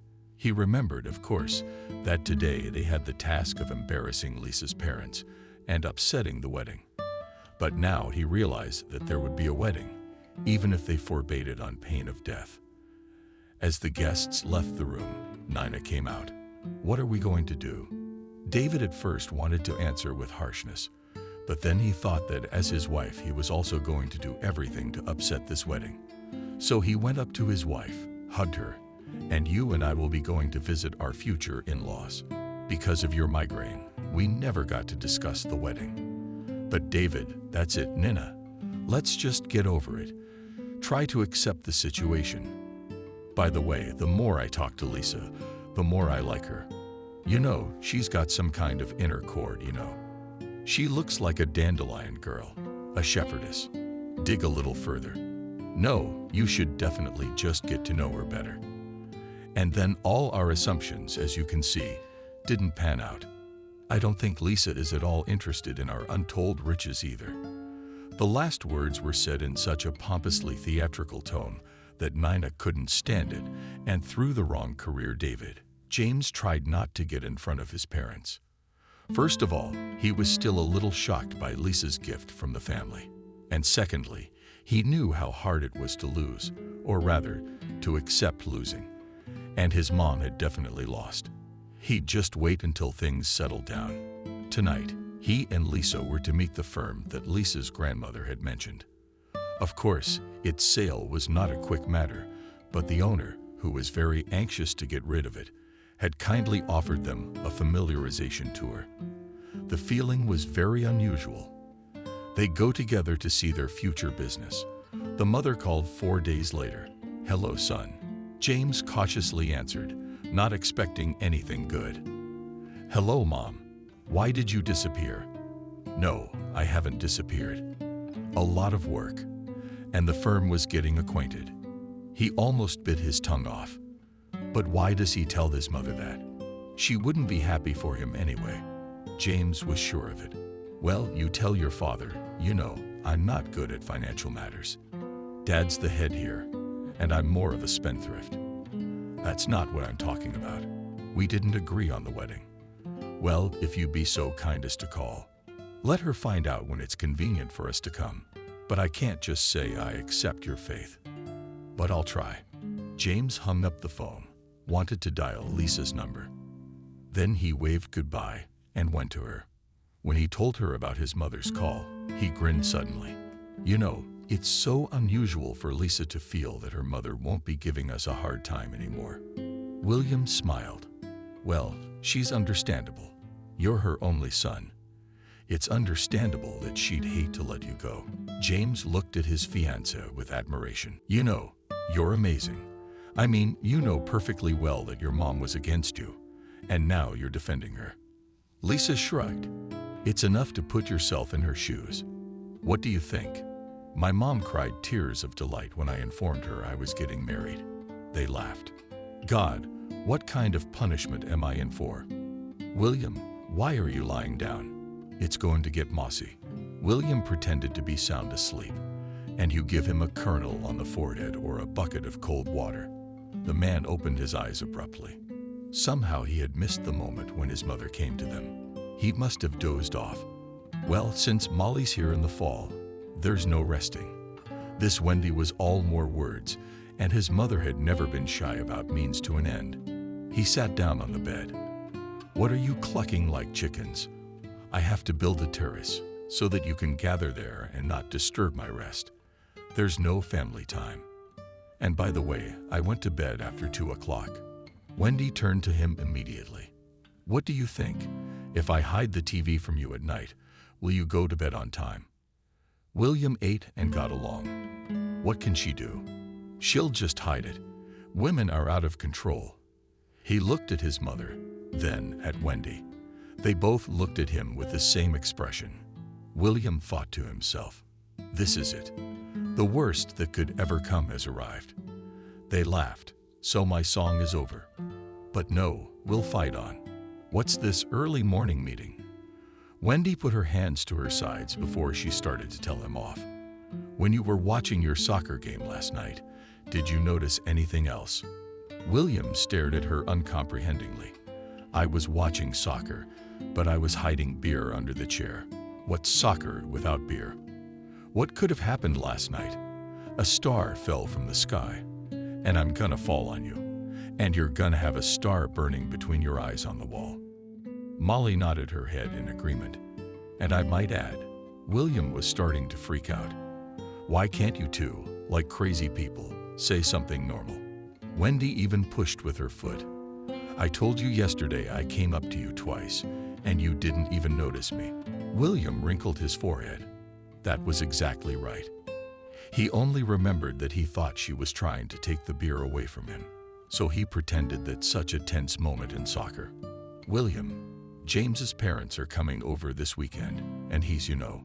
William rubbed his hands together. He really liked the holidays. First of all, it's fun. Second of all the good stuff Wendy cooks that you can eat for a week. You can eat for a week.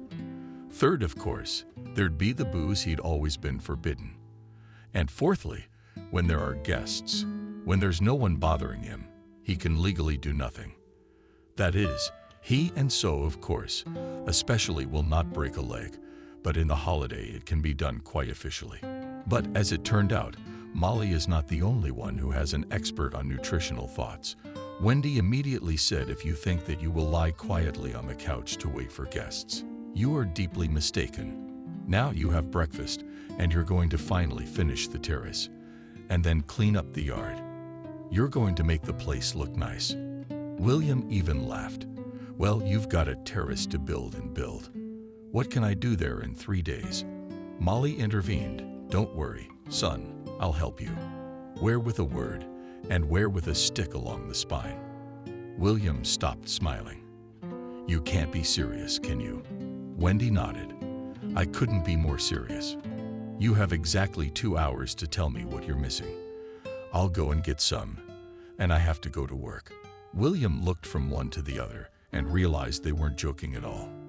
In fact, to be honest, he wasn't going to finish this terrace this year. It's a long time coming. You have to think about it. You have to think about it. You have to take your time. Now what? William began to dress in silence. He was thinking hard about what he could think of to say that it was impossible. But then his mother said something that made him drop his shirt. Oh, Wendy, I don't know what you see in him. Skinny and not much of a man. Lazy as I don't know what. Well, that's all right. We'll have to re-educate him. Better late than never. William now clearly realized that he had no choice. In the past, you could run from Wendy to your mother, complain, to hear that it was the pebbles that drove him to the end. Now there was no one to complain to, nowhere to hide. Nina paced nervously around the apartment. David, but why do we have to stay overnight? There are obviously no facilities there. And in general, Nina did not inflame before time. First of all, they didn't look ancient to me, so I wouldn't say it's bad. Secondly, he hesitated, and his wife looked at him in surprise. You see, Nina, all work is running around. If he rests, then Maldives, because the position obliges. Just recently I realized that I would sit on the beach with a fishing rod and even beat mosquitoes with pleasure. Nina involuntarily smiled, imagining this picture. Well, it would probably be much better without mosquitoes. David, only let you promise me that if there's a cabin there, we'll go back home in the evening. Okay, David trumps. Yes, my general. And Nina sighed. They'd been married for so many years. In public, they're always serious and collected. But at home, when not seen, even their son David could fool around. And then, as if in an instant, the years passed away. And it became so easy, so joyful. And then a little sad, because you begin to realize that a lot of things will never happen again. Let's think again about what we should take with us. David looked at the 2 huge bags that stood in the middle of the room. I didn't realize how long we're going for. Not Nina. Are you inoculated? What is it? Nothing extra blankets, bed medicine, warm clothes, light clothing. She would have gone on and on with the list. But David put his hands up. Stop. That's not how it works. Imagine if someone came to visit you with all that stuff. You'd probably be offended. So what do you suggest? We'll travel light. Sure. Well, we'll stop by, get something. A delicatessen cake. Nina sighed, then just stepped over the bags. But then let's go. I'll sort it all out later. David looked at his wife carefully. Nina was just obsessed with cleanliness and order, and to leave the bags in the middle of the apartment and drive away. Apparently she was in 2 shot feelings. He put his arm around her. Well, look at me. Nina obediently looked up. Do you want our son to be happy? She nodded. But I'm not preventing him from that. Just help. James picked them up when they were already out in the yard. Oh, I'm surprised I don't have to force you into the car. David helped his wife into the car, then sat down himself and didn't drive. I don't trust you. James immediately took offense. Then you should have driven your own car. I trust you. David, embarrassed by the purse. Well, no offense. I said it without thinking. My mother and I are a little nervous. James sighed. I'm nervous too. The first meeting didn't go well. But we'll see how the second one goes. James had a cell phone. It was on a stand that rested on a panel. Lisa was calling, and it was a video call. He had no choice but to take the call. David immediately turned the phone towards him. Hello, William. James, you drive. You talk. He can hear you. William was confused. Then she looked at her future father-in-law. Daddy wants to know how to make a sauna. Do you like to steam? David felt a twinge in his cheekbones. He had only been in a bathhouse a couple of times and had never been able to do it again. He smiled. Girls, I don't know if I'm in love or not, but I'm willing to try anything. William laughed, nodded her head, and said goodbye. Nana said, "David, be careful what you wish for. You're not a boy anymore." David replied, "Everything will be all right. You'll see." In an hour or an hour and a half, James' passengers fell asleep on the road. He said, "Well, if the navigator is right, we are almost there." David rubbed his eyes and looked around. They were driving through a fairly large and also very modern village. There's nothing to it. What was his mother so afraid of? James looked tensely at the houses and finally smiled. "There's William's house. Waiting for us, Nina," and scrutinizing the house. "Yeah, it might even be a good place to sleep. Who knows? Maybe there's even water in the house." There was water and a toilet in the house. Of course, I didn't immediately praise William, and he was modestly silent that as soon as it was time to deal with the sewage, he immediately switched to some illnesses as serious as migraine and colic. Wendy had to hire laborers. That's how they built the whole place. The guests don't need to know that at all. And here we have the terrace. Have a seat. Now we'll have tea before the bath, and after the bath we'll sit down. William carefully hid behind his back, interrupting his fingers. Oh, how much I wanted to tell him how he was working like a mother, even if she wouldn't let him take a break for a while. But intercepting a glance in the wall, Molly only sighed. Nina was staring at the chair, around which Wendy and William were snooping. And this is called just having tea. In her mind, tea is a mug, tea and candy. And here it was all so unhealthy, but so appetizing. She silently watched as her husband, a respectable man who even at home ate only with the proper food utensils, with some sort of gleeful pleasure scooped a large bright wooden spoonful of sour cream, which for some reason did not run off the spoon, did not drip, but just stood lump on it and sent it into her mouth. David even squeezed his eyes shut with pleasure. And then, without opening his eyes, he said to Nina, "Do you think that what we eat, sour cream, it's nothing like that. Sour cream turns out to be completely different." Molly smiled approvingly that the future relative didn't seem to be as bad as she had first thought. She moved a plate of cottage cheese over to him. David aimed and scooped up an equally large mound. James and Lisa watched him with a smile. They Nina.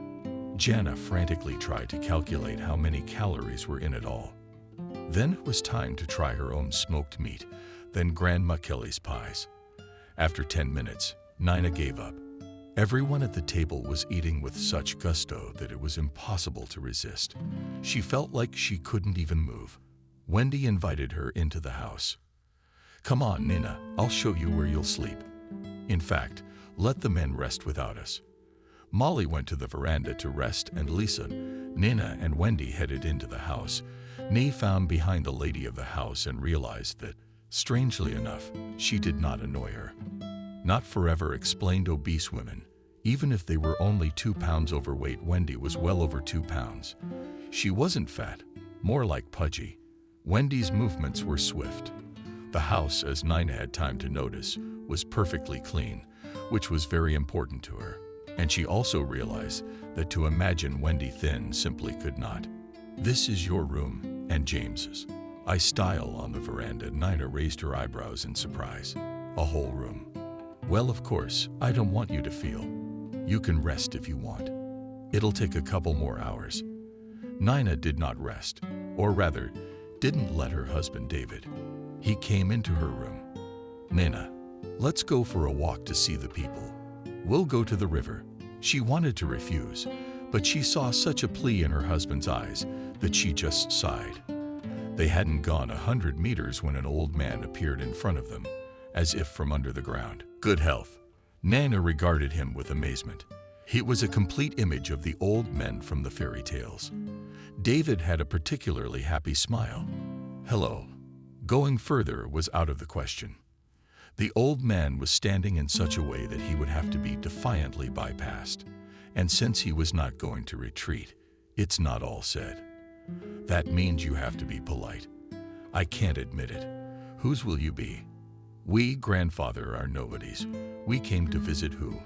The situation was getting ridiculous, But it was clear that it was better to answer, because this grandfather will not just leave.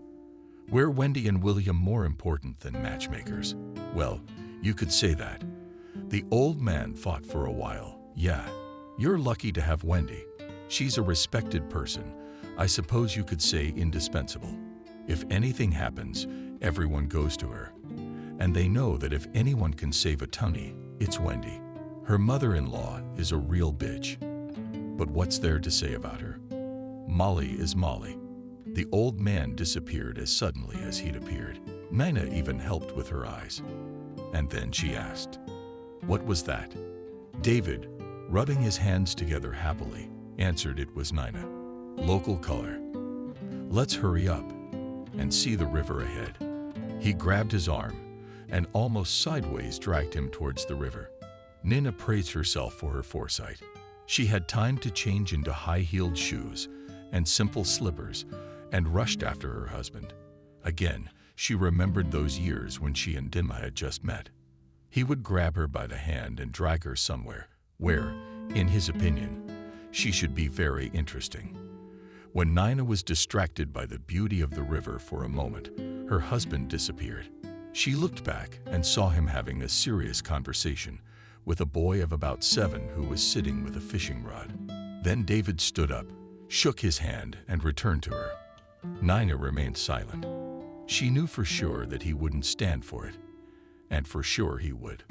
Not 5 minutes later, David was talking fast. "You won't believe it, but the children in the village are so mature. Will be waiting for me tomorrow at 6:00 a.m. and will even bring me a fishing rod. No way. Look, David, we're not playing too hard to get. David, be serious. You know, the more I'm here, the more I realize we're playing in the city. Here in this place, you can just be yourself." Nina sighed. Her husband was right about something.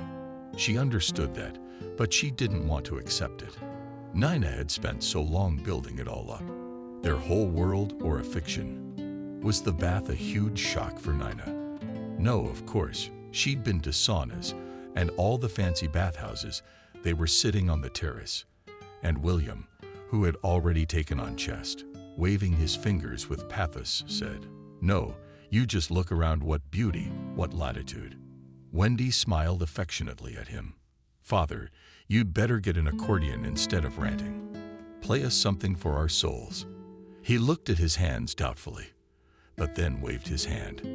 A real master of his craft, a hammered finger is no obstacle at all. Nina sat pressed against her husband, and David even covered his eyes to listen to the melody. As bad as William's economic acumen was, he was certainly a musician of God. When the melody subsided, Nina suddenly said, "You know, I owe you an apology for both my behavior and my thoughts not being as good as I am right now. It's been a long time since you've had one. There's such a calmness here, as if it were the only right place in the world. I confess I thought the girl from the village was no match for my son at all. But now I think we're very lucky for him too." Wendy smiled, and Molly said, "Don't worry, Nina. I came here about 50 years ago, and I couldn't get over the fact that it's nice here, and the people are nice. I called the whole village a fancy word then. So now I wear that word as a nickname. All my life, David stood up, and I had a great idea." William immediately grabbed the bottle, for the idea needs a drink. Wendy gave him a stern look, and William immediately snickered. "Wendy, what are you doing?" "It's for the idea." William laughed after her. "James, it's like they've been forgotten about." They were watching their parents with pleasure from their corner. Their laughter was picked up by their grandmother, and then by everyone. And David continued, "So we're all here today because of the children. But there is such an atmosphere here that you don't want to think about anything serious. And here's my idea. But please note, it's just an idea. If the young people don't like it, we'll forget about it." He was silent for a moment, as if choosing words. "Pretty soon our children will be a family, thanks to their grandmother. But they'll have plenty for their parents to do, too, of course. So we won't see them very often. And if we can catch them in the city," Wendy sighed sadly. She had been thinking about it for days, And the future matchmaker went on. And I think, let's at least have a wedding in the village. Here, such vastness, we will all bring Toastmaster waiters. You can't imagine how great it would be. Nina wanted to be indignant, but how could you even think of such a thing? And the guests, and the outfits, and the beauty parlors. How could her husband even imagine all this? But for some reason, the words wouldn't come. I was thinking of some kind of dashing, beautiful rustic fun. And it had to be outdoors. David eyed his wife warily, but she kept silent. Then he turned to Lisa and James. What do you say? James was also excited by the idea that we could have a party here that no one in the village had ever seen. Lisa looked at him in surprise. Wow, didn't you say you didn't want all those boring ceremonies? This is boring, and this is here. Zach hugged David. You don't understand. This is not a vacation. This is a super vacation. And what a family this is. It's amazing. And they both work for me. James said he's quitting. But I don't take offense. I understand that young people need to develop. James Lyra's boss had been drinking a lot, and now the whole world was trying to put him in the car that came for him. But it wasn't so easy. That's for a drink. That toast is good. That hug not everyone. But in the end, after the last passage, he had to be carried to the car. Colleagues David respected and serious people were not in the best condition. They all said the air here was special. It's like nowhere else. Such a wedding the village really has not seen for many years, and maybe never heard of at all.